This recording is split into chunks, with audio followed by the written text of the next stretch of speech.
Swayam Prabha. Digital India. Educated India.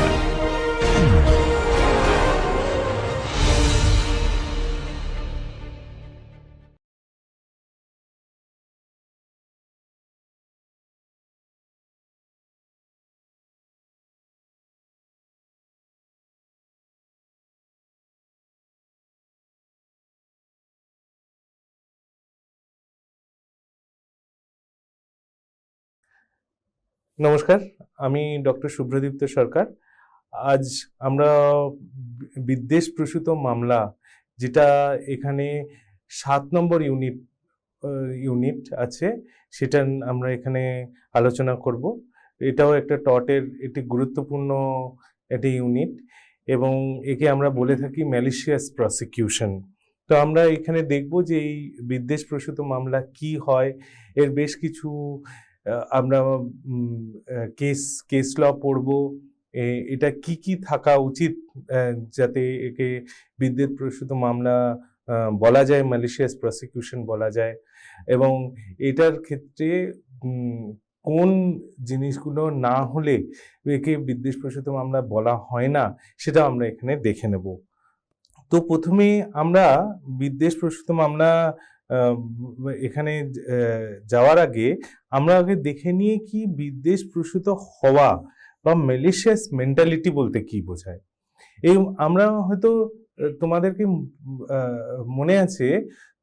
হয়তো মনে আছে যে আমরা প্রথমেই বলেছিলাম যে টটে ইন্টেনশন বা মেনস্ট্রিয়া ম্যাটার করে না, মেনস্ট্রিয়ার কোনো সেরকম ভূমিকা নেই, কিন্তু কোনো টটে কিন্তু সেটা যথেষ্ট গুরুত্বপূর্ণ। এবং এই যে আমরা ম্যালিশিয়াস প্রসিকিউশন যেটা আছে, এটা যে আমরা করতে চলেছি, এই ক্ষেত্রে কিন্তু একটা ম্যালিস বা যে এখানে আমরা যেটাকে বলে থাকি যে অসৎ মনোভাব, সেটা কিন্তু এখানে যথেষ্ট গুরুত্বপূর্ণ। আর এখানে আমরা পড়ব যে এই যে অসৎ মনোভাবের জন্য যে টাইপের মামলা হয়ে থাকে, সেগুলো কিন্তু গিয়ে আমাদের টর্ট আইনের মধ্যে পড়ে যায়। যে এতে যদি কারো যদি কোনো অধিকারের যদি হনন হয়ে থাকে, তাহলে কিন্তু এখানে টর্ট আইনে তার প্রতিকার পাওয়া যেতে পারে। তো আমরা সবার আগে আমরা যেটা পড়ি সেটা হচ্ছে বিদ্বেষ। এটার কি অর্থ? এটা দুটো অর্থ আছে। একটা হচ্ছে ইচ্ছাকৃতভাবে অন্যায় কাজ করা, যেমন কারো সম্পত্তি ক্ষতি সাধন করা, এখানে এটা হচ্ছে ইচ্ছাকৃতভাবে অন্যায়, এটাকে আমরা বিদ্বেষ বলে থাকি। আরেকটা হচ্ছে অবৈধ উদ্দেশ্যে কাজ করা, মানে আইনসম্মত না হলেও কোনো উদ্দেশ্য নিয়ে কাজ করা, এটাকে আমরা বলে থাকি বিদ্বেষ। এইখানে আমরা যেটা বুঝবো যে বিদ্বেষে এই দুটো অর্থে এটা হয়ে থাকে, যে একটা হচ্ছে ইচ্ছাকৃতভাবে অন্যায় সাধন, আর একটা অবৈধ উদ্দেশ্যে এটা কাজ করা। এবার বিদ্বেষের কি প্রকারভেদ আছে, এটা আমরা আগেও পড়েছি। আমরা যে প্রথম ইউনিটটা পড়েছিলাম, সেখানে কিন্তু আমরা ম্যালিস এটার কিন্তু ব্যাপারে আমরা পড়েছিলাম, বা বিদ্বেষ সম্বন্ধে আমরা পড়েছিলাম। সেইখানে আমি এটা আরেকবার করে এখানে উল্লেখ করছি। সেটা হচ্ছে দু রকমের ম্যালিস বা বিদ্বেষ আমরা দেখেছি। একটাকে আমরা বলে থাকি হচ্ছে ম্যালিস ইন ফ্যাক্ট, আরেকটাকে আমরা বলে থাকি ম্যালিস ইন ল। একটা বাস্তবিক বিদ্বেষ, আরেকটা হচ্ছে আইনি বিদ্বেষ। এটা হচ্ছে বাস্তবিক বিদ্বেষটা কি, যে প্রকৃত শত্রুতা বা বিদ্বেষের মনোভাব, এটা হলো বাস্তবিক বিদ্বেষ।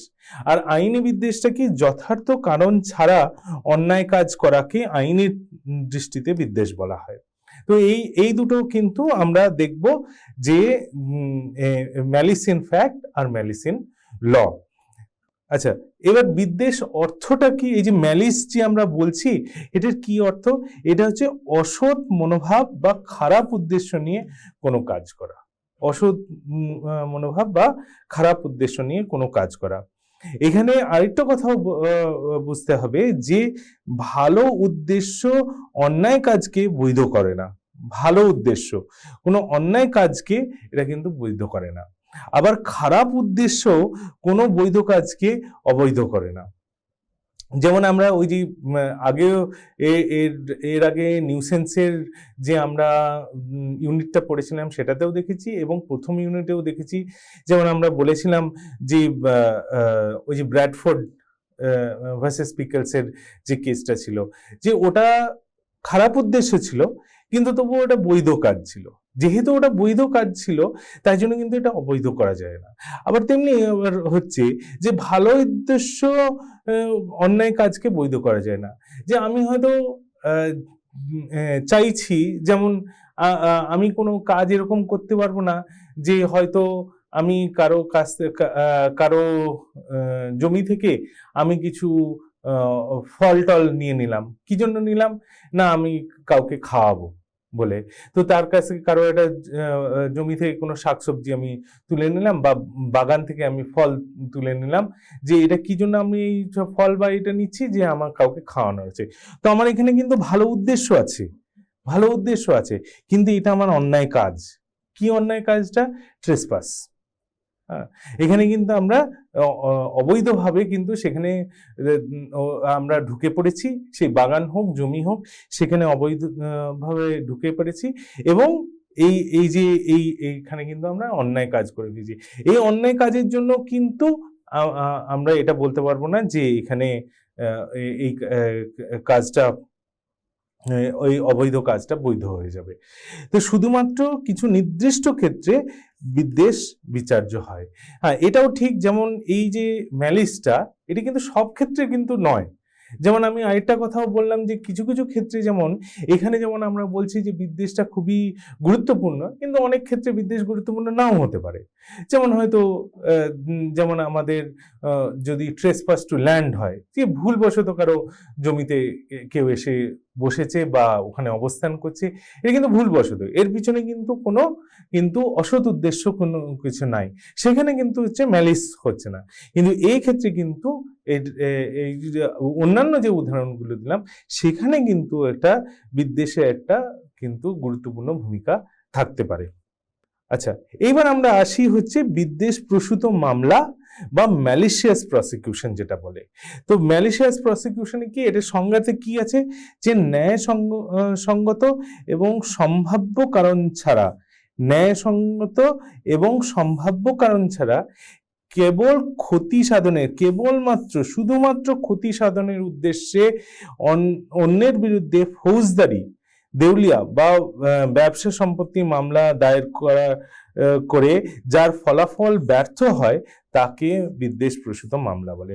এখানে অনেক কিছু দেখতে হবে। একটা হচ্ছে যে ন্যায়সঙ্গত এবং সম্ভাব্য কারণ ছাড়া, আর কি শুধুমাত্র কি উদ্দেশ্য কি আছে, উদ্দেশ্য কিন্তু এখানে শুধুমাত্র ক্ষতি সাধন করার উদ্দেশ্য। এখানে কিন্তু ন্যায় বিচারের জন্য আমি কিন্তু করলাম না। ন্যায় বিচারের জন্য যদি আমি মামলা করতাম তাহলে কিন্তু অন্যরকম হতো। এখানে আমরা করছি হচ্ছে শুধুমাত্র ক্ষতি সাধনের জন্য। এই ক্ষতি সাধনের উদ্দেশ্য অন্যের বিরুদ্ধে যদি আমরা ফৌজদারি মামলা করে থাকি বা দেউলিয়া মামলা এগুলো যদি দায়ের করে থাকি, সেটা কিন্তু বিদ্বেষ প্রসূত মামলা বলে ধরে নেওয়া হয়। এই ক্ষেত্রে আইনি প্রতিকার কি, যে ক্ষতিগ্রস্ত ব্যক্তি টর্ট আইনে ক্ষতিপূরণ দাবি করতে পারে। এখন এটা একটা ম্যালিশিয়াস প্রসিকিউশন। আর প্রসিকিউশন মানে এখানে একটা জিনিস বুঝতে হবে, প্রসিকিউশন মানে এখানে কিন্তু আমি ক্রিমিনাল লয়ের কথা বলে থাকি এইখানে প্রসিকিউশন। হ্যাঁ, তো এই জিনিসটা এই জন্য এখানে ফৌজদারি মামলার কথা বলা হয়েছে। আর ক্ষতিগ্রস্ত যে ব্যক্তি আছে, সেই ক্ষতিগ্রস্ত ব্যক্তি টর্ট আইনে ক্ষতিপূরণ দাবি করতে পারে। আর সাধারণভাবে মামলা হেরে গেলে ক্ষতিপূরণ পাওয়া যায় না, তবে আদালতের নির্দেশে কিছু ক্ষতিপূরণ আদায় সম্ভব। হ্যাঁ, এবং এটা আরেকটা জিনিস বুঝতে হবে যে এখানে যদি এখানে ফলাফল যেখানে ব্যর্থ হয়েছে, ফলাফল যে হয়তো এ বির এগেনস্টে একটা মামলা করলো, এবার এ যে বির এগেনস্টে একটা মামলা করলো, এই মামলা করে যদি এখানে বলা হলো যে বি অমুক জিনিসটা চুরি করে নিয়ে গেছে, এইটা যদি, এবং সে যদি আদালত রায় দেয় যে হ্যাঁ বি চুরি করেছে, তাহলে তো এখানে ব্যর্থ হলো না, এখানে তো সফল মামলা হয়ে গেল। সেক্ষেত্রে কিন্তু তখন বির কাছে কি থাকবে, বির কাছে কিন্তু একটাই জিনিস থাকবে যে অ্যাপিল করা। এছাড়া কিন্তু বিয়ের কাছে কোনো থাকবে না। কিন্তু এ যদি বিয়ের এগেনস্টে মামলা করলো একটা, এবং মামলাটা কি করলো যে বিয়ের ক্ষতি সাধনের জন্য, আর সেই মামলাটা কি হলো, ব্যর্থ হয়ে গেল, মানে যে কোর্ট কি করলো, কোর্ট বিয়েকে রেহাই দিয়ে দিল, এই ক্ষেত্রে কিন্তু তখন বলা যেতে পারে, তারপরে যদি বি মনে করে যে না এটা কোনো ন্যায়সঙ্গত এবং সম্ভাব্য কারণ ছাড়া এই মামলাটা করেছে, তখন সেটা হয়ে যাবে বিদ্বেষপ্রসূত মামলা বা ম্যালিশিয়াস প্রসিকিউশন। আমরা এটা কেসের কথা এখানে আমরা আলোচনা করব। এই কেসটা খুব গুরুত্বপূর্ণ, সেটা হচ্ছে West Bengal state electricity board versus Dilip Kumar Roy. এই কেসটা 2007 সালের কেস। এই কেসে কি হয়েছিল, যে এখানে যে প্রতিপক্ষ ছিল সেই দিলীপ কুমার, এই একজন বোর্ডের একটা কর্মচারী ছিলেন, এই ইলেকট্রিসিটি বোর্ডের কর্মচারী ছিলেন, যাকে কিনা বরখাস্ত করা হয়েছিল, এবং তার বিরুদ্ধে একটা বিভাগীয় তদন্ত শুরু হয়েছিল, মানে যেটাকে আমরা ডিপার্টমেন্টাল এনকোয়ারি বলি। তার বিরুদ্ধে বিভিন্ন অভিযোগে একটা এফআইআরও দায়ের করা হয়। এখানে কি হয় যে 4 মাস পর চার্জশিট দাখিল নেওয়া হয়, 4 মাস পেরিয়ে যায়, কোনো চার্জশিট দাখিল হলো না। তখন কি হয় যে প্রতিপক্ষ হাইকোর্টে গিয়ে বিভাগীয় যে তদন্ত চলছিল, যে ডিপার্টমেন্টাল এনকোয়ারি চলছিল, সেটাকে বাতিল করার জন্য আহ্বান জানায়, এবং আদালতের হস্তক্ষেপে চার্জশিট দাখিল হয় এবং তদন্ত শুরু হয়। পরে কি করে, পরে যখন বোর্ড সিদ্ধান্ত নেয়, তো প্রথমত এখানে সে হাইকোর্ট যাওয়াতেই কিন্তু এটা হাইকোর্টের এই হস্তক্ষেপে কিন্তু এই যে চার্জশিট দাখিল হলো, এটা শুরু হলো। পরে বোর্ড সিদ্ধান্ত নেয় যে মামলাটা চালানো হবে না, এবং তার সাসপেনশন আদেশও প্রত্যাহার করে নেওয়া হয়, কারণ তাকে সাসপেন্ড করে হয়েছিল, সেই সাসপেনশনের আদেশও প্রত্যাহার করে না। যখন এই জিনিসটা ঘটলো, তখন কি হলো, তারপরে এরপরে একটা প্রতিপক্ষ একটা দেওয়ানি মামলা দায়ের করেন। হ্যাঁ, এই ফৌজদারি মামলাটা হয়ে যাওয়ার পরে, এই ডিপার্টমেন্টাল এই যে সমস্ত ঘটনাটা চলছিল, এটা হয়ে যাওয়ার পর একটা দেওয়ানি মামলা দায়ের করেন, এবং ক্ষতিপূরণের দাবিতে করেন। কেন? যে তার মানহানি আর হয়রানি হয়েছে, এই জন্য সে মামলা করে। তো এখানে যে ট্রায়াল কোর্ট ছিল, সে কি দেয়, যে সম্ভবত তাকে বহিরাগত কারণে বরখাস্ত করা হয়েছিল, এবং মানসিক কষ্ট এবং মানহানির জন্য ক্ষতিপূরণও মঞ্জুর করে দেয়, যে এর মানহানিও হয়েছে, ডেফেমেশন হয়েছে, আর মানসিক কষ্টও হয়েছে, যে মেন্টাল ক্রুয়েলটি যেটাকে আমরা বলি, সেটাও হয়েছে। সেই জন্য এটা তার মেন্টাল অ্যাগনি হয়েছে, এবং মেন্টাল অ্যাগনি আর ডেফেমেশনের জন্য ক্ষতিপূরণ মঞ্জুর করে দেওয়া হয়। হাইকোর্ট কি করে, হাইকোর্ট ট্রায়াল কোর্টের রায় বজায় রাখে, এবং এটাকে একটা ম্যালিশিয়াস প্রসিকিউশন, বিদ্বেষপ্রসূত মামলা বলে এটা ক্ষতিপূরণ প্রদান করে। এবার যখন এটা সুপ্রিম কোর্টে যখন যায়, তখন কিন্তু সুপ্রিম কোর্ট কিন্তু হাইকোর্টের এই যুক্তিকে কি বিভ্রান্তিকর, পরস্পর বিরোধী এবং অর্থহীন বলে চিহ্নিত করে। তো সুপ্রিম কোর্ট কিন্তু হাইকোর্টের এই যে সিদ্ধান্তকে মেনে নেয়নি। কোর্ট জানায় যে বিদ্বেষপ্রসূত মামলা হলে এমন মামলা যা দুরভিসন্ধিমূলক উদ্দেশ্য এবং ন্যায়ের পরিপন্থী হিসাবে শুরু করা হয়েছিল। মানে এখানে কিন্তু ন্যায়ের পরিপন্থী, ওই যে আগেও আমরা দেখলাম যে ন্যায়সঙ্গত আর সম্ভাব্য কারণ ছাড়া, তো ঠিক এখানে কিন্তু সুপ্রিম কোর্ট সেই কথাটাই বলল, যে দুরভিসন্ধিমূলক উদ্দেশ্য এবং ন্যায়ের পরিপন্থী হিসেবে শুরু করা হয়েছে, এরকম যদি মামলা হয়, তখনই কিন্তু তাকে ম্যালিশিয়াস প্রসিকিউশন বলতে হবে। এখানে বলছে যে অভিযুক্ত ব্যক্তিকে প্রমাণ করতে হবে যে অভিযোগকারী ব্যক্তি সৎ উদ্দেশ্য ও যুক্তিসম্মতভাবে কাজ করেনি, এটা কিন্তু যে অভিযুক্ত ব্যক্তি আছে তাকে কিন্তু প্রমাণ করতে হবে। কিন্তু যখন মামলার পিটিশনে দেখা না, কোনো নির্দিষ্ট অভিযোগ বা অজুহাত ছিল না যা প্রমাণ করে যে এটা একটা বিদ্বেষপ্রসূত মামলা। যে এই যে যখন পিটিশনটা যখন দেখা গেল, সেখানে কিন্তু এরকম কোনো জিনিস ছিল না যে এটা বিদ্বেষপ্রসূত মামলা হয়ে যাবে। তাই বিদ্বেষপ্রসূত মামলার দাবি খারিজ করে সুপ্রিম কোর্ট যে ক্ষতিপূরণের আদেশ, সেটা কিন্তু বাতিল করে দেয়। এই ঘটনা থেকে কি বেরোয়? এই ঘটনা থেকে এটা বেরোয় যে বিদ্বেষপ্রসূত মামলার জন্য দুটো অপরিহার্য উপাদান আছে। একটা হচ্ছে যে এই যে প্রশ্নবিদ্ধ মামলা বা অভিযোগের জন্য যথার্থ কারণ ছিল না, হ্যাঁ, আর দ্বিতীয়ত যে মামলা বা অভিযোগটি অভিযুক্ত ব্যক্তির পক্ষে ইতিবাচকভাবে শেষ হয়েছে, এই দুটো যদি থাকে তাহলে কিন্তু একে বিদ্বেষপ্রসূত মামলা বলা হয়। তাহলে প্রথম জিনিসটা হলো কি যথার্থ কারণ ছিল না এই অভিযোগ করার, আর সেকেন্ড যেটা হচ্ছে যে এটা ইতিবাচকভাবে শেষ হয়েছে অভিযুক্ত ব্যক্তির পক্ষে। এই দুটো থাকলেই সে কিন্তু বলা হবে। তো এখানে আর কি যেটা সুপ্রিম কোর্ট দেখেছিল, যে সুপ্রিম কোর্টের কাছে কিন্তু এটা কিন্তু বিদ্বেষপ্রসূত মামলা বলা হয়নি, কারণ এটা অভিযুক্ত যে ব্যক্তি সে এটা প্রমাণ করতে পারেনি যে এখানে এমন কোনো ছিল যেটা থেকে বলা যায় যে এদের কোনো সৎ উদ্দেশ্য বা যুক্তিসম্মতভাবে যে কাজ করেনি এটা প্রমাণ করতে পারে। এবার বিদ্বেষপ্রসূত মামলার উপাদান, যে এলিমেন্টস অফ ম্যালিশিয়াস প্রসিকিউশন, এবং এখানে আমরা কিন্তু 5টা উপাদান দেখতে পারবো।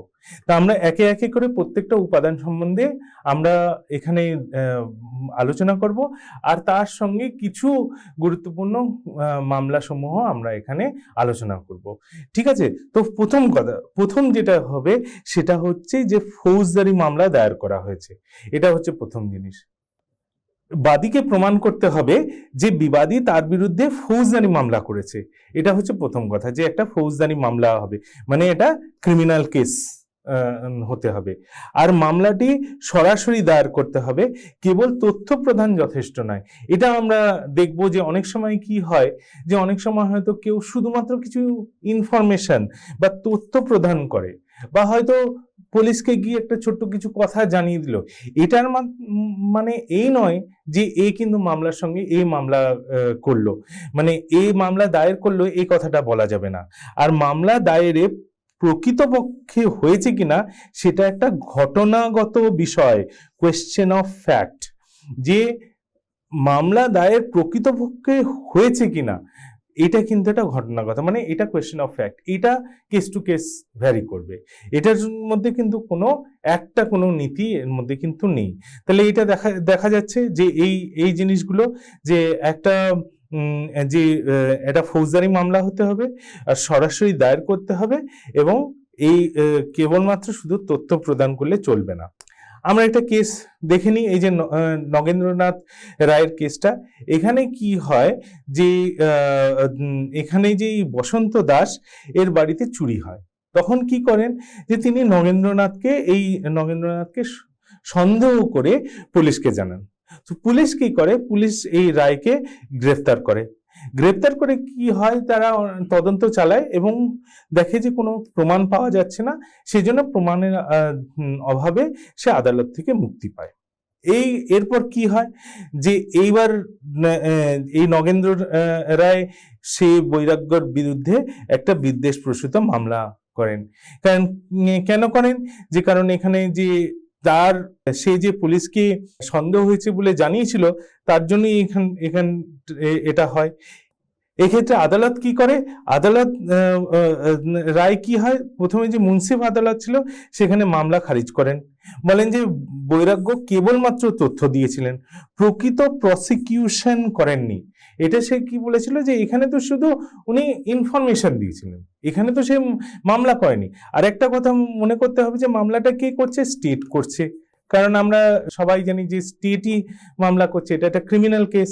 তাই এখানে শুধুমাত্র সে মামলাটা শুধু চালু করেছিল। আর সাবজাজ কি করে, সে মুন্সিফের রায়টাকে বাতিল করে দেয়, সে বাতিল করে রায়ের পক্ষে যুক্তি দিয়ে দেয়, কিন্তু না, এটা বিদ্বেষপ্রসূত মামলাই হয়েছে।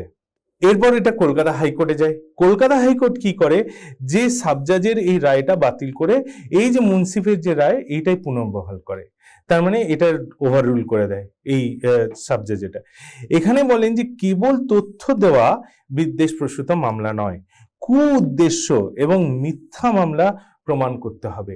যে এখানে শুধু বলছে যে এই শুধুমাত্র তথ্য দিয়েছিল, শুধুমাত্র ইনফরমেশন দিয়েছিল ওই পুলিশকে, শুধু এটার উপরেই কিন্তু বলা যায় না যে এটা কিন্তু বিদ্বেষপ্রসূত মামলা হয়েছে। এখানে কিন্তু উদ্দেশ্য এবং মিথ্যা মামলা প্রমাণ করতে হবে। এই ক্ষেত্রে তাহলে এটার কি গুরুত্ব হলো, যে বিদ্বেষপ্রসূত মামলা প্রমাণে যুক্তিসঙ্গত কারণের অভাব থাকতে হবে।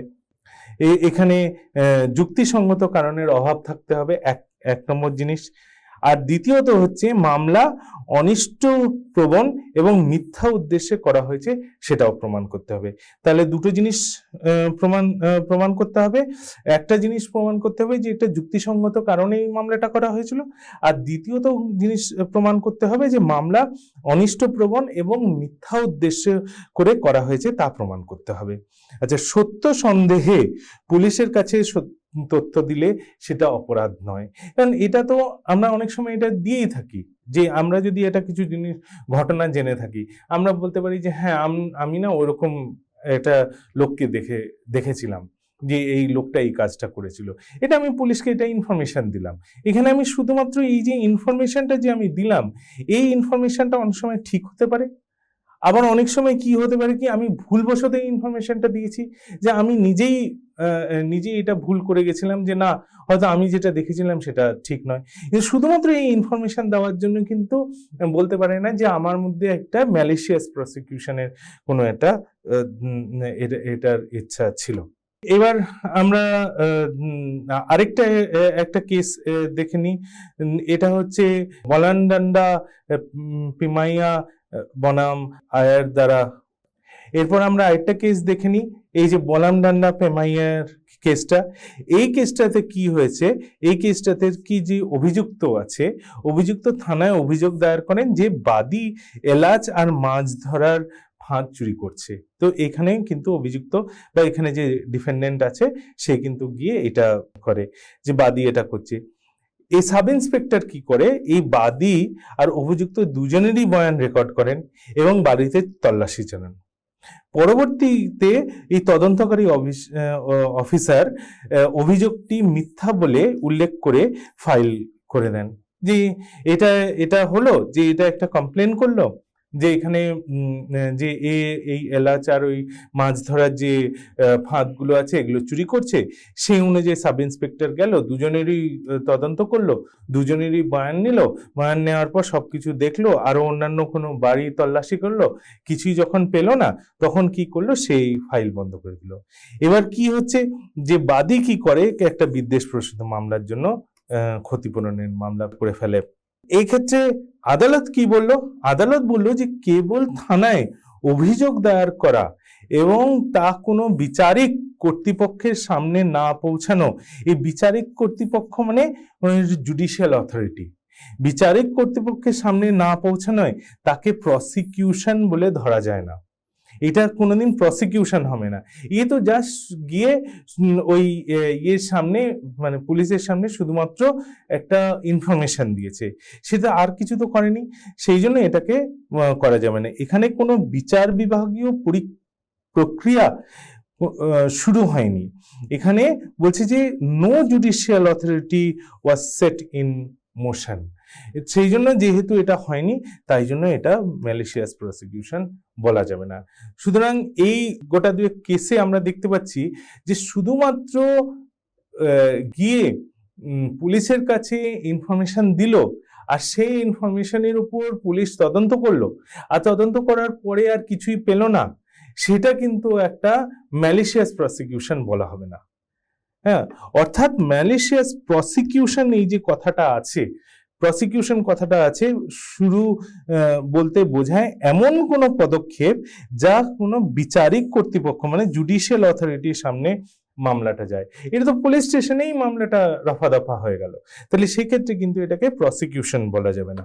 আচ্ছা, প্রসিকিউশন শুরু কাকে বলে, এটা আবার একটা খুব এটা গুরুত্বপূর্ণ জিনিস, যে শুধুমাত্র অভিযোগ দায়ের করা, যেটা আমরা আগেও বলছি যে শুধুমাত্র একটা অভিযোগ দায়ের করা বা বিষয়টি কর্তৃপক্ষের কাছে তোলা, প্রসিকিউশন শুরু হওয়া নেই।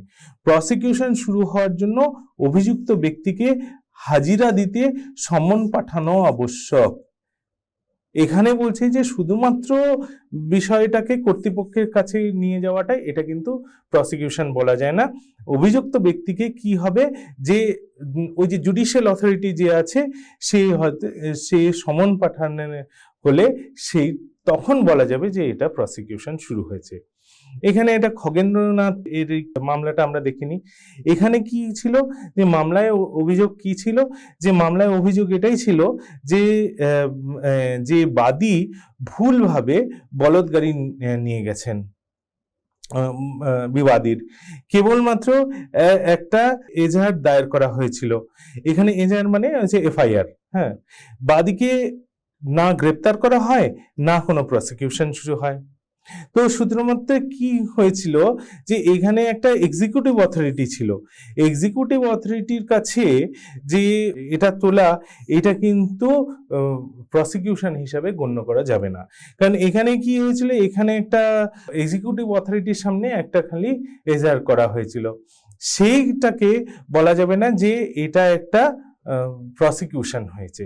সে যেহেতু কারণ এটা এক্সিকিউটিভ অথরিটির সামনে হয়েছে, সমন না দেওয়া শুধু নোটিশ দিলে, যে একজন ম্যাজিস্ট্রেট যদি মানহানির অভিযোগ পেয়ে শুধুমাত্র নোটিশ পাঠান এবং দুই পক্ষের বক্তব্য শুনে অভিযোগ খারিজ করে দেন, সেটি প্রসিকিউশন শুরু হিসেবে বিবেচিত হয় না।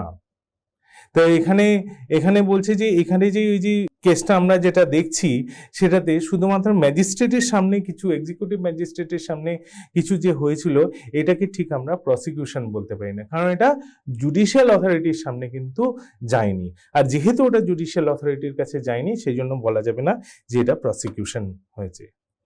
এবার আমরা যাই যে কপুর চাঁদ বনাম জগদীশ চাঁদের এই মামলার কি হয়েছিল, যে এখানে যে আপিলকারী সে কি করেছিল, সে board of Ayurveda and Unani system of medicines Punjab এর সামনে মিথ্যা অভিযোগ করে, বলেন যে প্রতিপক্ষ যিনি আছেন, যিনি হাকিম হিসাবে প্র্যাকটিস করছিলেন, তিনি অশিক্ষিত এবং প্রতারণার মাধ্যমে হিকমাতের জাল সার্টিফিকেট অর্জন করেছে। মানে এখানে আর কি এটাই বলতে যাচ্ছে যে এই ক্ষেত্রে আর কি ইউনানি যে বোর্ড আছে, এই বোর্ডের সামনে সে একটা মিথ্যা অভিযোগ নিয়ে আসে। কেন মিথ্যা অভিযোগ নিয়ে আসে? কারণ দুইজনই হাকিমের প্র্যাকটিস করছিল, তাই জন্য যে ওর যাতে প্র্যাকটিসটা ঠিক করে না হয় সেই জন্য কিন্তু ওই এটা করেছিল, ও মিথ্যাভাবে এটা জানিয়েছিল, এবং মিথ্যাভাবে জানাতে তখন দেখলো যে এই যে হিকমাত যে সার্টিফিকেটটা, এটা ও জাল করেছে। তো তারপরে কি হয়, এইটার উপরে বোর্ড তখন কি করে, বোর্ড কিন্তু এটা অনুসন্ধান করে, আর অনুসন্ধানে কি করে, একটা সিদ্ধান্ত দেয় যে প্রতিপক্ষ একজন যোগ্য হাকিম এবং তিনি প্র্যাকটিস করার অনুমতি পান। এর মাঝখানে কিন্তু এইটার জন্য যখন এর মাধ্যমে যখন অভিযোগ করে, তারপরে এর কাছে সমস্ত রেকর্ড চাওয়া হয়, একে কিছুদিনের জন্য বলা হয় যে প্র্যাকটিস বন্ধ রাখতে, এই সমস্ত কিন্তু করা হয়েছিল। তারপরে যখন কি হলো, যখন এখানে কিন্তু যখন সবকিছু দেখলো যে না, এর তো রেকর্ড সবকিছু ঠিক আছে, তখন কিন্তু এই যে এই ক্ষেত্রে যে অন্য হাকিম ছিল, সে কিন্তু গিয়ে ম্যালিশিয়াস প্রসিকিউশনের দাবিতে একটা কিন্তু টর্টের মামলা করে। এখানে আদালত রায় দেন যে প্রতিপক্ষ ক্ষতিপূরণ দাবি করতে পারেন। প্রতিপক্ষ মানে এখানে যে রেসপন্ডেন্ট আছে, এই জগদীশ চাঁদ, এই কিন্তু ক্ষতিপূরণ দাবি করতে পারে বলে আদালত দেয় এখানে। তো এর কি এটার আইনি ব্যাখ্যা কি হবে? আইনি ব্যাখ্যা এটাই হয় যে যদিও অপরাধমূলক কাজকর্মে রাষ্ট্রের নামে চলে, তবু ম্যালিশিয়াস প্রসিকিউশনের জন্য প্রসিকিউটর বলা হয় তাকে, যিনি সেই কাজকর্ম শুরু বা উস্কে দেন। এটা আমি আগেও বললাম যে ক্রিমিনাল কেস কি হয়, ক্রিমিনাল কেসটা চালায় হচ্ছে স্টেট, কিন্তু এই স্টেটকে কেউ তো করে দেয়, কেউ তো সাহায্য করে দেয়। তো সেই ক্ষেত্রে কেউ যদি কাজকর্ম শুরু করে এবং উস্কে দেওয়া হয়, মানে আমরা যেটাকে বলি অ্যাক্টিভলি এখানে যদি কেউ পার্টিসিপেট করে, তাকে কিন্তু প্রসিকিউটর বলা হবে। আর প্রসিকিউটর হলেন সেই ব্যক্তি যিনি অন্যকে অভিযুক্ত করে আইন প্রয়োগের সক্রিয় ভূমিকা রাখেন, এখানে একটি সক্রিয় ভূমিকা রাখেন। হ্যাঁ, তো এইটাতে কি বলা যেতে পারে যে সুপরিকল্পিতভাবে মিথ্যা অভিযোগ দায়ের করে কাউকে হয়রানি করলে তা ম্যালিশিয়াস প্রসিকিউশন বা বিদ্বেষ যে আমরা মামলা দেখলাম তার আওতায় পড়ে এবং ক্ষতিপূরণের অধিকার জন্মায়। তো এখানে দেখা গেল যে দুইজন হাকিম ছিল, একজন হাকিম আরেকজন হাকিমের বিরুদ্ধে কিন্তু বোর্ডে গেল, বোর্ডে গিয়ে কিন্তু সে মিথ্যা অভিযোগ করলো। পরে যখন বোর্ড সমস্ত কিছু দেখলো যে না এই কাছ থেকে সব রেকর্ড আছে, সমস্ত কিছু আছে, তখন বোর্ড তাকে দিয়ে দিল যে অধিকার দিল যে না তুমি প্র্যাকটিস চালিয়ে যেতে পারো। এই ক্ষেত্রে কি হলো, এই ক্ষেত্রে একদম পরিষ্কার একটা ঘটনা ঘটলো, যেখানে আর কি দেখা গেল যে এই কিন্তু বিদ্বেষপ্রসূত ভাবে এই মামলাটি করেছিল, এবং তার মামলায় শুধু সে কিন্তু এখানে কিন্তু একটু আলাদা আছে, এখানে কিন্তু শুধু ইনফরমেশন দেয়নি, সে একটা সক্রিয় ভূমিকা পালন করেছিল এটা, যেটা আর কি কোর্ট দেখতে পেল। তাই জন্য কিন্তু তাকে বললো যে না এখানে কিন্তু এটা ম্যালিশিয়াস প্রসিকিউশন হয়েছে, যে এটা সুপরিকল্পিতভাবে এটা করা হয়েছে, কারণ কি ছিল যাতে এ কম্পিটিশনে না থাকে। এবার আমরা আরেকটা কেস দেখি, এটা হচ্ছে গয়া প্রসাদ বনাম ভগৎ সিং। এই কেসে কি হয়েছে যে এখানে privy council malicious prosecution tort বিষয়ে একটা গুরুত্বপূর্ণ ব্যাখ্যা প্রদান করে। মূল বক্তব্য কি ছিল যে কে প্রকৃত প্রসিকিউটর সেই বিষয়ে সিদ্ধান্ত নেওয়ার জন্য অভিযোগ দায়ের আগে ও পরে ব্যক্তির আচরণ বিবেচনা করতে হবে। এই কেসের কি প্রিভি কাউন্সিল এটাই বলে দেয় যে এই যে ম্যালিশিয়াস প্রসিকিউশন বলছে, কে প্রসিকিউটর হবে, তাহলে এই যে অভিযোগ দায়ের হয়েছে তার আগে কিভাবে ব্যক্তি আচরণ করেছে এবং পরে, এই দুটোই কিন্তু খুব গুরুত্বপূর্ণ হয়ে যাচ্ছে। যদি কোনো ব্যক্তি অভিযোগটি মিথ্যা জেনেও পুলিশকে বিভ্রান্ত করার জন্য মন গড়া প্রমাণ দেয় যাতে অভিযুক্ত ব্যক্তির সাজা দেওয়া হয়, তবে তাকে প্রকৃত প্রসিকিউটর হিসাবে গণ্য করা যায়। কারণ এটা জেনে বুঝে এটা যদি করে থাকে তাহলে কিন্তু সে কিন্তু প্রসিকিউটর হিসাবে গণ্য করা যেতে। আদালত স্পষ্ট করে যে প্রসিকিউটর হওয়ার জন্য অপরাধ প্রমাণের উদ্দেশ্যে সক্রিয় এবং অসৎ ভূমিকা গ্রহণ করা মূল বিবেচ্য বিষয়। এটা আনতে হবে যে প্রসিকিউটর হওয়ার জন্য এটা কিন্তু তার ভূমিকাটা কি সেটা কিন্তু খুব গুরুত্বপূর্ণ। আচ্ছা, এবার আমরা দ্বিতীয় উপাদানটায় আসি, সেটা হচ্ছে ন্যায়সঙ্গত এবং সম্ভাব্য কারণ অনুপস্থিত ছিল, যেটা আমরা আগেও বলেছি যে ন্যায়সঙ্গত এবং সম্ভাব্য কারণ অনুপস্থিত ছিল। বাদীর বিরুদ্ধে মামলা করার পূর্বে যথাযথ কারণ থাকা উচিত ছিল। এবার মামলায় জয়ী হলে প্রমাণ করতে হবে যে মামলাটি সন্দেহের ঊর্ধ্বে যথার্থ কারণ ছাড়া দায়ের হয়েছিল। এইটা কিন্তু এই উপাদানটিও কিন্তু একটা ঘটনাগত বিষয়, মানে কোয়েশ্চেন অফ ফ্যাক্ট, যে এটা কিন্তু কেস টু কেস আবার কিন্তু অন্যরকম হবে। এটা একটা নির্দিষ্ট কেসের উপর নির্ভর করবে যে এটাকে আমরা একটা ঘটনাগত বিষয় এটা অবশ্যই, এবং এক্ষেত্রে কি হয়েছে যে এটা দেখতে হবে ওই নির্দিষ্ট কেসটায় কি ঘটেছে, বাদী কি করেছিল, বিবাদী কি করেছিল, তাদের কিরকম আচরণ ছিল, কি বিবাদী কতটা সক্রিয় ভূমিকা নিয়েছিল, এই সমস্ত ক্ষেত্রে কিন্তু দেখতে হবে। আদালতে খালাস পেলেই যথার্থ কারণের অভাব প্রমাণ হয় না, মানে শুধুমাত্র এ বি এর এগেনস্টে মামলা করলো আর কি হলো যে বি এখানে খালাস পেয়ে গেল, খালাস পেয়েই কিন্তু বলতে পারে না যে এর এগেনস্টে আমি একটা ম্যালিশিয়াস প্রসিকিউশন এর মামলা, টর্ট মামলা নিয়ে আসবো। কারণ এখানে সবকিছু দেখতে হবে যে মামলাটি যথার্থ কারণ ছাড়া দায়ের হয়েছিল। এই যে মামলাটা দায়ের করেছিল বি এর বিরুদ্ধে, সেটা কিন্তু যথার্থ কারণ ছিল। যদি সেটা হয় তবেই কিন্তু এটা বলা যাবে যে এটা একটা ম্যালিশিয়াস প্রসিকিউশনের কেস, এবং সেটা একটা কোয়েশ্চেন অফ ফ্যাক্ট হয়ে দাঁড়ায়। এবার হার্নিম্যান বনাম স্মিথ, এক্ষেত্রে কি হয়, হার্নিম্যানের বিরুদ্ধে স্মিথ অপরাধের অভিযোগ করেন যে এবং পরবর্তীকালে সাজা বাতিল হয়ে যায়। এবার হার্নিম্যান কি করে, এরপরে বিদেশ প্রসূত মামলা করেন, মানে এটা ম্যালিশিয়াস প্রসিকিউশন নিয়ে আসে যে এখানে যে স্মিথ মামলা করেছিল সেটা। এখানে জুরি কি করে, জুরি দেখে যে স্মিথ সৎ বিশ্বাসে অভিযোগ করেননি আর যথাযথ তদন্ত না করেই অভিযোগ করেছেন। এবার ব্যক্তিগত উদ্দেশ্য ছিল এখানে বিচার প্রতিষ্ঠা নয়। আর জুরি কি করে যে হার্নিম্যানের পক্ষে রায় দেয় জুরি এই ক্ষেত্রে। এবার কি হয় যে আপিল আর হাউস অফ লর্ডসে কি হলো, এটা তারা কিন্তু জুরির রায় বাতিল করে দেয়, বলে যুক্তিযুক্ত এবং সম্ভাব্য কারণ ছিল। এবং এই যে প্রশ্নটা, এটা কি সম্ভাব্য, যুক্তিযুক্ত ও সম্ভাব্য কারণ ছিল কি ছিল না, এটা কিন্তু জুরির নয়, এটা কিন্তু বিচারকের সিদ্ধান্তের বিষয়। এই যে রিজনেবল অ্যান্ড প্রবাবল কজ, হ্যাঁ, এই রিজনেবল আর প্রবাবল কজ মানে সৎ বিশ্বাসে এবং যুক্তিযুক্ত ভিত্তিতে অভিযোগ করা, প্রতিটি প্রতিরক্ষা খতিয়ে দেখা বাধ্যতামূলক নয়, হ্যাঁ, এটা কিন্তু বলা হয়। আর তথ্য সত্য ধরে নিলে একজন যুক্তিবাদী ব্যক্তি দোষের সম্ভাবনা দেখতে পায়, এটাই যথেষ্ট। যে সমস্ত ইনফরমেশন আছে সেটাতে যদি একটা যুক্তিবাদী ব্যক্তি বা রিজনেবল পারসন দোষের সম্ভাবনা দেখতে পায়, এটাই যথেষ্ট। তার মানে কি হচ্ছে, যে তার মানে বলতে হবে যে একটা রিজনেবল আর প্রবাবল কজ ছিল মামলাটা করার জন্য। আর সাজা বাতিল হলো, মূল বার্তা কি ছিল, এটা সাজা বাতিল হলো বিদ্বেষপ্রসূত মামলার প্রমাণে যুক্তিসঙ্গত এবং সম্ভাব্য কারণের অনুপস্থিতি দেখতে হবে। বিচারকই এই বিষয়ে চূড়ান্ত সিদ্ধান্ত নেবেন।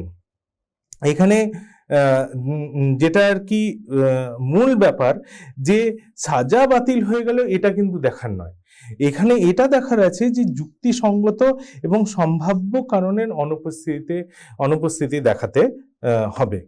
আচ্ছা, আমরা একটা মামলা দেখে নিই, যেটা হচ্ছে শিবশঙ্কর প্যাটেল এর একটা মামলা। এই মামলার কি পটভূমি ছিল, যে এখানে যে প্রতিবাদীরা বা রেসপন্ডেন্টরা অভিযোগ করেছিল যে জমিতে চাষ করা ও ফসল কাটার কাজে তার স্বামীর অধিকারভুক্ত জমিতে করা হয়েছিল। এই চাষবাস করা এবং ফসল কাটাটা তার এই স্বামীর জমিতে করা হয়েছিল। এখানে প্রসিকিউশন ও রায় কি হয়, যে অভিযোগের ভিত্তিতে ফৌজদারি মামলা শুরু হলো, পরে অভিযুক্তরা খালাস দিয়ে দেওয়া হয়। এবার কি হয়, যে প্রধান অভিযোগ কি ছিল, যে মামলাটা প্রকৃতপক্ষে আইন প্রয়োগের উদ্দেশ্য নয়, বরং অসৎ এবং উদ্দেশ্য প্রণোদিত বলে দায়ের করা হয়েছিল বলে প্রতিপন্ন হয়। মানে এখানকে কি হয়, যে প্রথম কথা হলো যে এই যে এটা বেরিয়ে আসে, যে এই যে মামলাটা প্রকৃতপক্ষে আইন প্রয়োগের জন্য নয়, ন্যায়ের জন্য করা হয়নি, ন্যায় বিচারের জন্য, বরং অসৎ আর উদ্দেশ্য প্রণোদিতভাবে করা হয়েছিল। এর ফলে কি হয়েছিল, যে এর ফলে মানসিক আর সামাজিক ক্ষতি হয়েছিল অভিযুক্তদের, কারণ এটাতে মানহানি আর মানসিক যন্ত্রণার শিকার হন। এর প্রতিকার হিসাবে আদালত অভিযুক্তদের পক্ষে রায় দেন এবং মানহানির জন্য 10,000 টাকা ক্ষতিপূরণের নির্দেশ দেওয়া হয়। এবার আরেকটা মামলা দেখে নেওয়া যাক, এটা আবরাত বনাম নর্থ ইস্টার্ন রেলওয়ে কোম্পানি। এক্ষেত্রে কি হয়, যে এক ব্যক্তি এম ধরা যাক একটা রেলওয়ে দুর্ঘটনায় আহত হয়, এই উত্তর পূর্ব রেলওয়ে কোম্পানির কাছ থেকে একটা বিপুল পরিমাণ ক্ষতিপূরণ পান। পরবর্তী ঘটনা কি হয়, যে রেল কোম্পানির কাছে তথ্য আসে যে এই যে এম যে আঘাত হয়েছিল, এটা দুর্ঘটনার কারণে নেই, বরং এটা কৃত্রিমভাবে আবরাত, যিনি একজন ডাক্তার ছিলেন, এটা একজন ডক্টর আবরাত ছিলেন, দ্বারা সৃষ্ট করা হয়েছিল। এই যে এটা এখানে আবরাত এটা কিন্তু সৃষ্টি করেছিল, এটা কিন্তু এম এর দুর্ঘটনার কারণে হয়নি।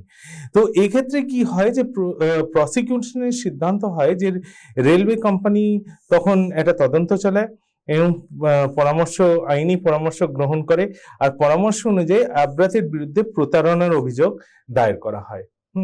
এই ক্ষেত্রে কি হয়, যে আবরাত খালাস পেয়ে যায়।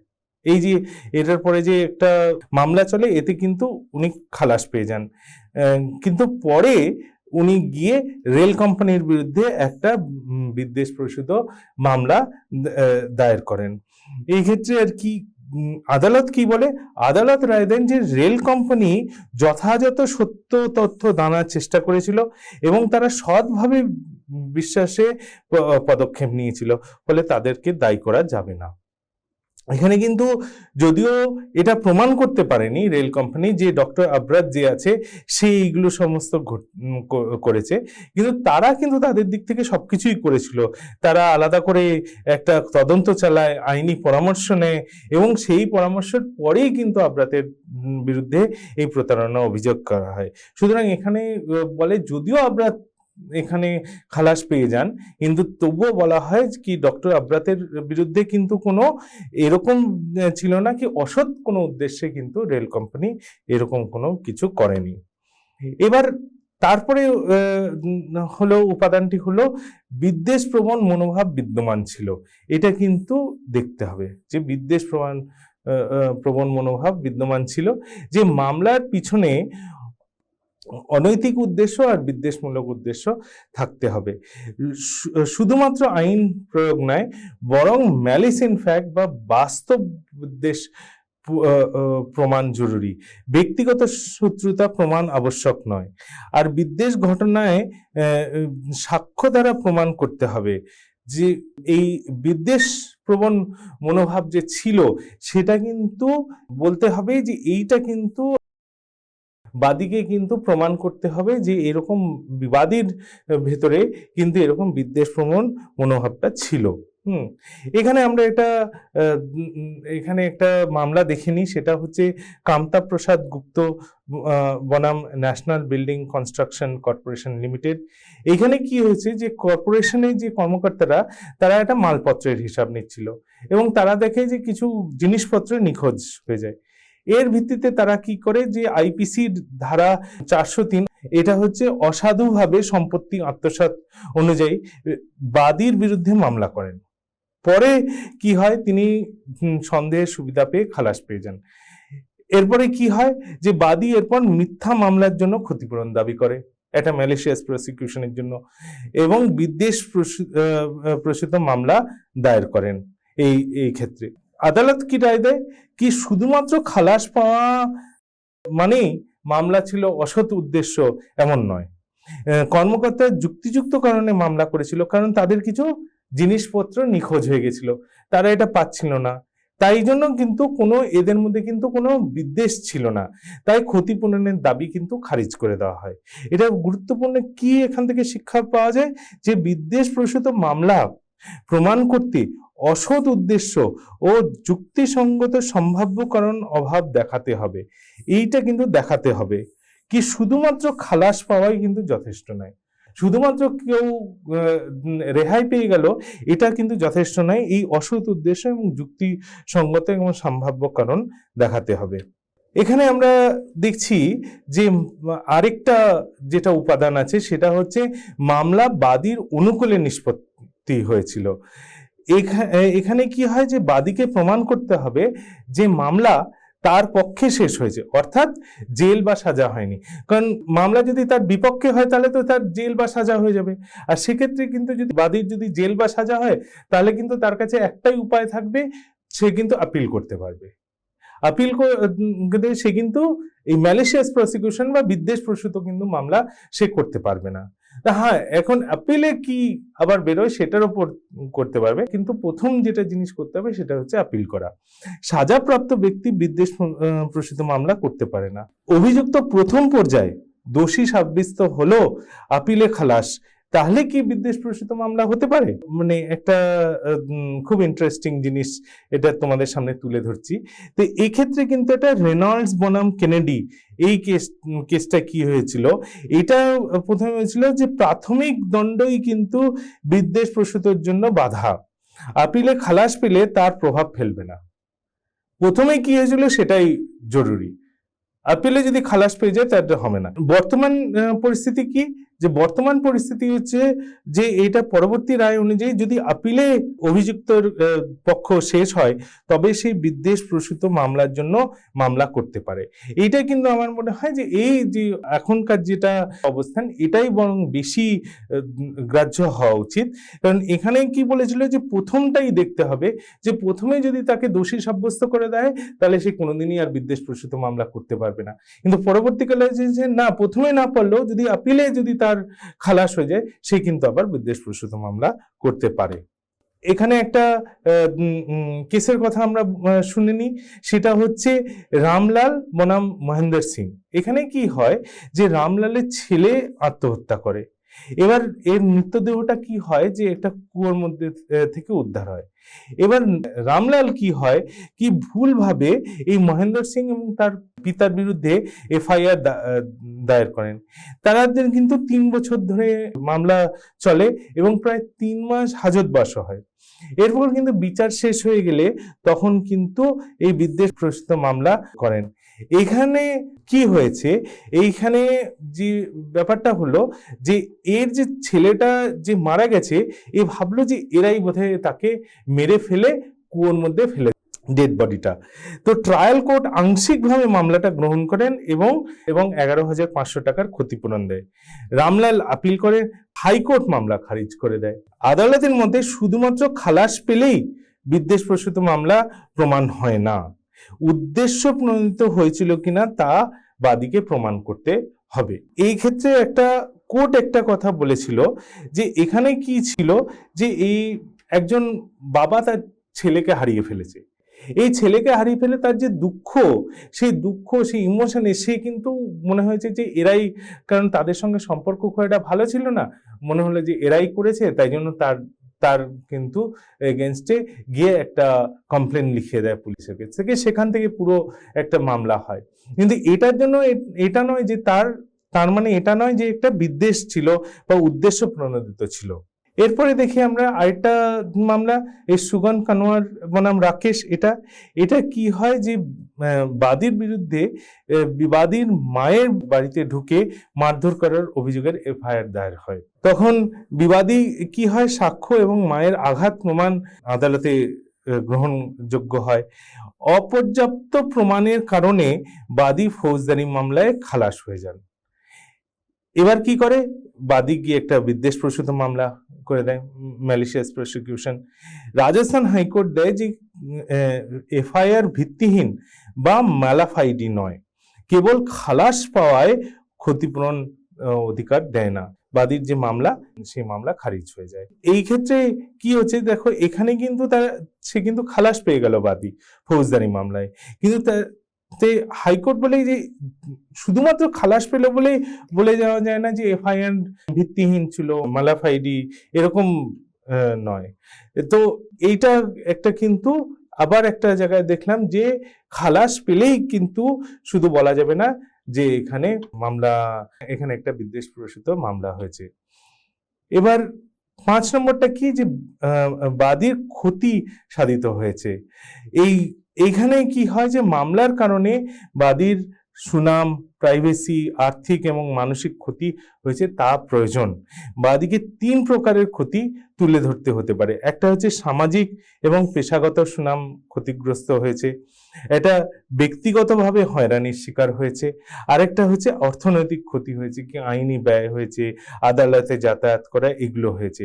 তো এখানে কিন্তু একটা কথা যে বাদীর কিন্তু ক্ষতি সাধিত হয়েছে, এটাও কিন্তু প্রমাণ করতে হবে। এটা যদি প্রমাণ না হয় তাহলে কিন্তু বলা যাবে না যে সেক্ষেত্রে আর কি ওই যে মামলা হয়েছিল তার পক্ষে বাদী কিন্তু ক্ষতি হয়েছে, এবং সেটা যদি ক্ষতি না হয়, এটা যদি বাদী প্রমাণ করতে না পারে, তাহলে কিন্তু বাদী নতুন করে এখানে মামলা করতে পারবে না, বিদ্বেষ প্রসূত মামলা করতে পারবে না। এই ক্ষেত্রে একটা প্রাসঙ্গিক মামলা কি হতে পারে, এটা হচ্ছে মোহাম্মদ আমিন বনাম যোগেন্দ্র কুমার ব্যানার্জি। এই ক্ষেত্রে কি হয় যে বাদীর বিরুদ্ধে একটা প্রতারণার অভিযোগের মামলা করেন। এবার ম্যাজিস্ট্রেট তদন্তের নির্দেশ দেন। এবার বাদীকে উকিল ফি এবং অন্যান্য খরচ দিতে হয়, তার ফলে কি হয়, একটা আর্থিক ক্ষতি হয়। তদন্তের শেষে মামলা খারিজ হয়ে যায়, বাদী বিদ্বেষ প্রসূত মামলা করে ক্ষতিপূরণ পান। এখানে প্রিভি কাউন্সিলের মতে শুধুমাত্র মামলা দায়ের নয়, ক্ষতি হলেই তবে বিদ্বেষ প্রসূত মামলা করা যাবে। তার মানে এই যেটা আমি বললাম যে শুধুমাত্র এখানে কিন্তু যে বিদ্বেষ প্রসূত মামলায় কিন্তু শুধুমাত্র আমার সম্মান আঘাত হয়েছে, বা এইটা কিন্তু শুধু বললেই হবে না, এটা কিন্তু প্রমাণ করতে হবে যে এরকম একটা ক্ষতি হয়ে গেছে, যেটা আমরা আগেও দেখলাম যে একটা সুনাম আর পেশাগত সামাজিক ক্ষতি হয়েছে, ব্যক্তিগতভাবে হয়রানি হয়েছে, আর আর্থিক ক্ষতি হয়েছে। এর মধ্যে এইগুলো কিন্তু কোনো না কোনো প্রকারের এইগুলো ক্ষতি কিন্তু বাদীকে দেখাতে হবে, তবেই কিন্তু বাদী গিয়ে বিদ্বেষপ্রসূত মামলা করতে পারবে। এবার ক্ষতির ধরন অনুযায়ী দাবির ভিত্তি, এটা একটা সিএম আগরওয়াল এই কেসে এটা হয়েছিল যে একটা হলো কি কি হতে পারে যে ক্ষতিপূরণ, সেটা হচ্ছে ক্ষতিপূরণ বাদীর সম্মানহানির জন্য ক্ষতিপূরণ, একটা হচ্ছে শারীরিক ক্ষতির জন্য ক্ষতিপূরণ, আর সম্পত্তিগত ক্ষতির জন্য ক্ষতিপূরণ। এই 3 রকমের ক্ষতিপূরণ, যেটা আমরা আগেও দেখলাম, এগুলোর জন্য কিন্তু ক্ষতিপূরণের কথা এই মামলাটায় কিন্তু বলা হয়েছিল। আর ক্ষতিপূরণ নির্ধারণের ক্ষেত্রে কি কি করতে হবে, তখন ক্ষতিপূরণ নির্ধারণ এটা করতে হবে যে অভিযোগের প্রকৃতি কি ছিল, তারপরে বাদী যে অসুবিধার সম্মুখীন হয়েছে সেটা দেখতে হবে, আর্থিক ক্ষতি কি হয়েছে সেটা দেখতে হবে, এবং বাদীর সামাজিক অবস্থান ও মর্যাদা এগুলো দেখতে হবে। এই সমস্তের উপরই তখন আদালত বলতে পারে যে বাদীকে এই পরিমাণ ক্ষতি হয়েছে এবং একটা ক্ষতিপূরণ এখানে আদালত দিতে বলতে পারে। তো এগুলো আর কি আমাদের দেখতে হবে যে এই সমস্ত জিনিসগুলো কিন্তু যখন আমরা এই টাইপের যখন আমরা মামলা দেখছি, সেগুলো আমাদের কিন্তু দেখতে হবে যে এগুলো সমস্ত উপর ক্ষতির যে পরিমাণ, ক্ষতিপূরণের যে পরিমাণ সেটা নির্ভর করবে। আচ্ছা, এই জায়গায় আমি একটু অন্য একটা জিনিস নিয়ে আসতে চাই। এগুলো আমরা সব দেখলাম যে এই সমস্ত ম্যালিশিয়াস প্রসিকিউশন কি কি থাকতে হতে পারে, কি ক্ষতিপূরণ, ক্ষতি যদি হয় তাহলে ক্ষতিপূরণ কি কি বিষয় দিতে হতে পারে। একটা জিনিস যদিও আমাদের মধ্যে যথেষ্ট আজকাল আলোচনা হয় এটা নিয়ে, এটার উপরে কিন্তু ভারতে খুব একটা কিন্তু দেখা যায় না যে কোর্টরা অনেকবার বললেও সেই ব্যাপারে সেইভাবে কিন্তু কোনো রায় দেয়নি। সেটা হলো এই যে ধারা 498A আইপিসি, আর এখন যেটা 85 আর 86 বিএনএস, এটা হচ্ছে ওই যে নির্যাতন বা ক্রুয়েলটি অনুসারে স্বামীর বিরুদ্ধে মিথ্যা মামলা আর হেনস্থার জন্য ক্ষতিপূরণ। এটা আমি এই জন্য বলি যে অনেকবার দেখা যাচ্ছে যে এই সমস্ত যেখানে বৈবাহিক সম্পর্ক আছে সেখানে এই 498 অনেক কেস হচ্ছে, এবং এটা নিয়ে অনেক লেখালেখিও হচ্ছে। এরকমও অনেক জিনিস আসছে যে আজকাল অনেক এরকম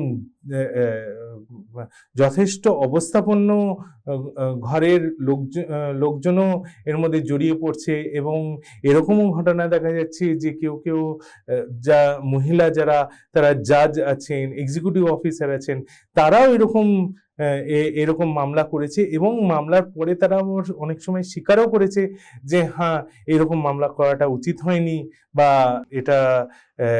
এটা হয়তো তার জন্য তারা ক্ষমা চাইছে। কিন্তু এই জিনিসটা নিয়ে কিন্তু এখন অবধি কিন্তু সেইভাবে কোনো ম্যালিশিয়াস প্রসিকিউশনের মামলা কিন্তু আমরা দেখতে পাই না। যেমন আমি এখানে একটা কেসের কথা বলি যে কে শ্রীনিবাস রাও বনাম DA দীপা। এখানে সুপ্রিম কোর্ট স্বামীর মানসিক নিপীড়ন এবং হয়রানির জন্য ক্ষতিপূরণ দাবির কে স্বীকৃত দিয়েছে। যদিও মামলায় ক্ষতিপূরণের কথা বলা হয়েছে, তবুও নির্দিষ্ট পরিমাণ উল্লেখ করা হয়নি। মানে এখানে কিছু জায়গায় আমরা যেটাকে আর কি বলি অবিটার, এই অবিটারে আমরা কিন্তু অনেক জায়গায় দেখছি যে এখানে কোর্টরা বারবার বলছে যে এগুলোর মিসইউজ করা, এগুলো নিয়ে হেনস্থা করা, এদের মেন্টাল যে অ্যাগনি যেটা আমরা দেখলাম, যে মানসিক চাপ সৃষ্টি হচ্ছে, শুধুমাত্র স্বামী নয়, তার পুরো পরিবারকেও। কিন্তু এটা দেখা যাচ্ছে যে এটার জন্য কিন্তু সেইভাবে করে কিন্তু ম্যালিশিয়াস প্রসিকিউশনে কিন্তু কেস আমাদের সামনে নেই, যদি এটা খুব কমন অনেক জায়গায় দেখা যাচ্ছে যে এটা কিন্তু হচ্ছে। কর্ণাটকের হাইকোর্ট 2024-ও এখানে দেখা যায় যে স্বামীকে আইপিসির ধারা 211 অনুযায়ী স্ত্রীর বিরুদ্ধে মিথ্যা অভিযোগ অপরাধমূলক মামলা শুরু করার স্বাধীনতা দেয়। কিন্তু আদালত এই এটা দিলেও এগুলোর কিন্তু সেইভাবে করে আসছে না আমাদের সামনে, যে ম্যালিশিয়াস প্রসিকিউশন যেটা আমরা বলতে পারি। আদালত মিথ্যা মামলা দায়ের করা অপব্যবহার নিয়ে উদ্বেগ প্রকাশ করেছে। এটা শুধু একটা কেসে নয়, এরকম বেশ কিছু জায়গায় কিন্তু মিথ্যা মামলা নিয়ে কিন্তু করা হচ্ছে। এবং এক্ষেত্রে কিন্তু এটা সত্যি যে আমরা আমরা ম্যালিশিয়াস প্রসিকিউশন দেখলাম, এর কিন্তু সমস্ত যত উপাদান আছে এই সমস্ত উপাদানগুলো কিন্তু এক্ষেত্রে দেখা যায় যে অনেক সময় এখানে পরিপূর্ণ হয়ে যাচ্ছে। তা সত্ত্বেও কিন্তু সেরকম আমরা ডিসিশন দেখতে পাচ্ছি না। এটা সুপ্রিম কোর্ট একটা মামলায়, এই বছরই একটা মামলায় দেখা যায় যে একটা স্বামী 26 বছর ধরে মিথ্যা অভিযোগের বিরুদ্ধে লড়াই করে অব্যাহতি পান। 26 বছর ধরে একটা কেস করছে। আদালত স্ত্রীর অভিযোগকে অবান্তর এবং হয়রানিমূলক বলে চিহ্নিত করেন। যদিও মামলা থেকে অব্যাহতি দেওয়া হয়, তবে স্বতন্ত্র ক্ষতিপূরণের কোনো পরিমাণ নির্ধারণ করা হয়নি। কারণ এটাও আবার একটা জিনিস যে এইটা কিন্তু আদালত যেমন আদালত দেখলো যে এখানে একটা হয়েছে, একটা রকমের ম্যালিশিয়াস প্রসিকিউশন হয়েছে, কিন্তু আদালত কিন্তু নিজের থেকেই কিন্তু এটার জন্য কোনো ক্ষতিপূরণ দিতে পারে না। কারণ ওইটা কিন্তু একটা নতুন যে ম্যালিশিয়াস প্রসিকিউশন শেষ হয়ে যাওয়ার পর তারপর কিন্তু ম্যালিশিয়াস প্রসিকিউশনের একটা টর্ট মামলা আরম্ভ হবে। তো এটা আমি একটু আলোচনা করলাম যে এটা সবার মধ্যে একটুখানি এই ব্যাপারটা নিয়ে চিন্তা করার জন্য যে এই জিনিসটাও কিন্তু ম্যালিশিয়াস প্রসিকিউশনে আসতে পারে। তো আমি আশা করি যে তোমরা এগুলো ম্যালিশিয়াস প্রসিকিউশনের ব্যাপারগুলো সব বুঝতে পারলে, উপাদানগুলো বুঝতে পারলে, এবং বিভিন্ন কেসের মাধ্যমে কিন্তু আমি এখানে বুঝালাম যে ম্যালিশিয়াস প্রসিকিউশন কি হয় এবং কোন ক্ষেত্রে এগুলোকে ম্যালিশিয়াস প্রসিকিউশন বলা যাবে আর কোন ক্ষেত্রে এগুলোকে বলা যাবে না। আর একদম শেষে কিন্তু আমি এই সমস্ত যে বৈবাহিক সম্পর্কের যে উপর যে এই যে 498A বা এখন যে আমাদের সেকশন 85 আর 86 বিএনএসএ, এটা নিয়ে যে অনেক হয়রানিমূলক যে সমস্ত অনেক মামলা দায়ের হয়, সেইগুলোর উপরে আমি একটা এখানে বলতে পারো যে একটা আমি কমেন্ট করলাম। আমি আশা করি এগুলো তোমার এইগুলো ভালো করে এটা উপযোগী হবে। ধন্যবাদ।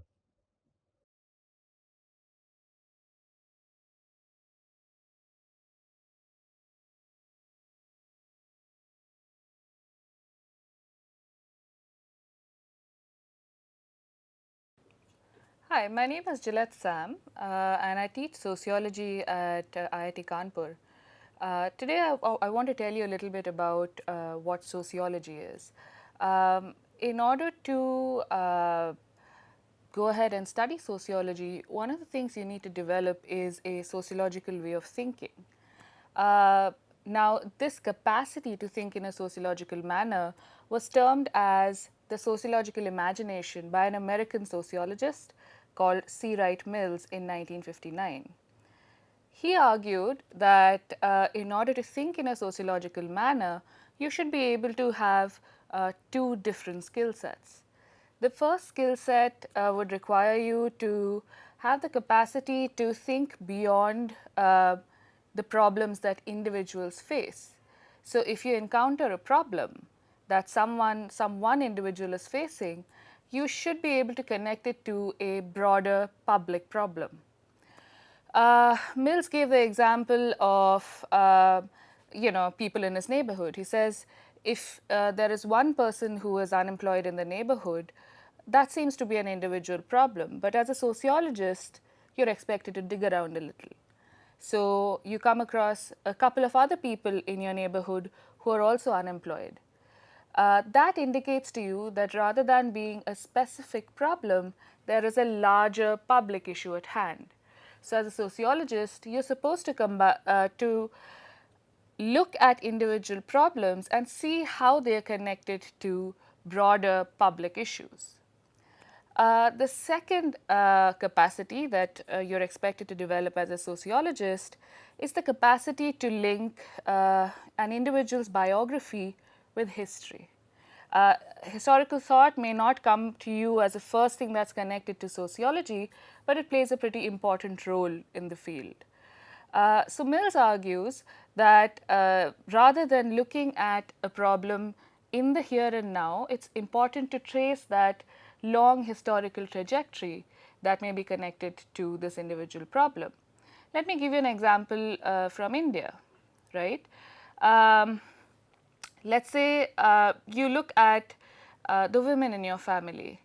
Let's see at what age do they get married. So you may see that your sibling is getting married at the age of 25. Go back one generation. At what age did your mother get married? You may find that she got married a little younger, let's say 21. Go back another generation. At what age did your grandmother get married? You may find that she got married even younger, 18 or possibly even younger than that. So this capacity to see how the history of a family then influences the age at which your sibling got married, that is the capacity to bridge the biography of a person, or rather by a biography we can also think of the biography of a particular problem with history. What has happened in the past? How is that connected to this individual or this problem in the present? Thank you.